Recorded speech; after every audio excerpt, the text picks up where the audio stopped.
இன்னைக்கு நம்மளோட எஸ்கே பைக்ஸில் என்ன பார்க்க போகிறோம் அப்படின்னு கேட்டிங்கன்னா யமஹால FZ வெர்ஷன் 2ங்க 2.0.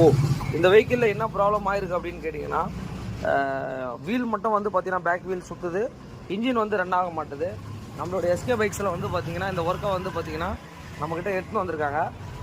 என்னன்றதை ப்ராப்ளம்ன்றதை பார்த்துலாம். வண்டி வந்து ஸ்டார்ட் பண்ணால் வந்து பார்த்தீங்கன்னா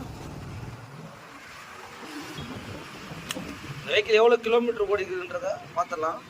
இந்த வெஹிக்கிள் வந்து ஓவராலாக 87,000 கிலோமீட்டர்ஸ் கிட்ட ஓடி 87,477 கிலோமீட்டர் ஓடிக்கு. இந்த வெஹிக்கிள் என்ன கம்ப்ளைண்ட் கேட்டிங்கன்னா ஸ்ப்ராக்கெட் ஷாஃப்ட் தான் உங்களுக்கு. இப்போ வந்து பார்த்தீங்கன்னா நம்ம ரிமூவ் பண்ணிவிட்டு வண்டியை வந்து ஸ்டார்ட் பண்ணிட்டோம். கீர் போடுறோம் அப்படின்னா வண்டி வந்து கீரில் தான் இருக்குது. செயின் மட்டும் உங்களுக்கு ஸ்ப்ராக்கெட் சுற்றினா தான் வந்து பார்த்தீங்கன்னா பேக் வீல் சுற்றும். இங்கே பாருங்க, வண்டி கீரில் தான் இருக்குது, வீலும் சுற்றலை. இந்த கம்ப்ளைண்ட்டுக்கு தான் வந்து வண்டி வந்திருக்கு.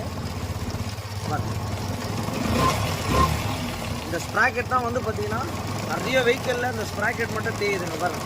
செயின் எந்த அளவுக்கு ப்ராப்ளம் இருக்கும்.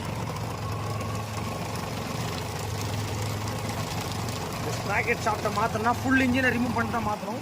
இந்த வெஹிக்கிள் நம்மக்கிட்ட வந்திருக்கு. இது எப்படி பண்ணுறோம் என்ன பண்ணுறோன்றது அடுத்த வீடியோவில் பார்க்கலாம். இந்த வெஹிக்கிளுக்கு வந்து பார்த்தீங்கன்னா இதான் வந்து பார்த்தீங்கன்னா இந்த கவுண்டர் ஷாஃப்ட்னு சொல்லுவாங்க. இங்கே பாருங்கள், இந்த ஷாஃப்ட் தான் வந்து பார்த்தீங்கன்னா இந்த இடத்துல போயிருக்கு.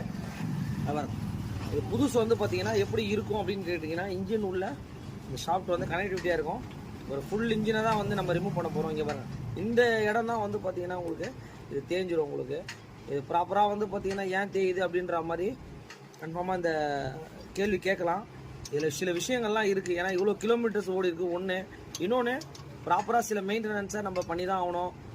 ப்ராப்பராக இதெல்லாம் நம்ம 2000 கிலோமீட்டருக்கு ஒரு வாட்டி செயின்லாம் கழட்டி ரிமூவ் பண்ணி வாஷ் பண்ணி அப்புறம் லூப்ரிகேட் பண்ணணும். உங்களுக்கு இதெல்லாம் பண்ணால் மட்டும்தான் ப்ராப்பராக லைஃப் வரும். இன்னொன்று தேய்மானத்தை யாருமே எதுவுமே பண்ண முடியாது. இது வந்து பார்த்தீங்கன்னா ஆல்மோஸ்ட் ஒரு 87,000 கிலோமீட்டர் ஓடி இருக்கு உங்களுக்கு.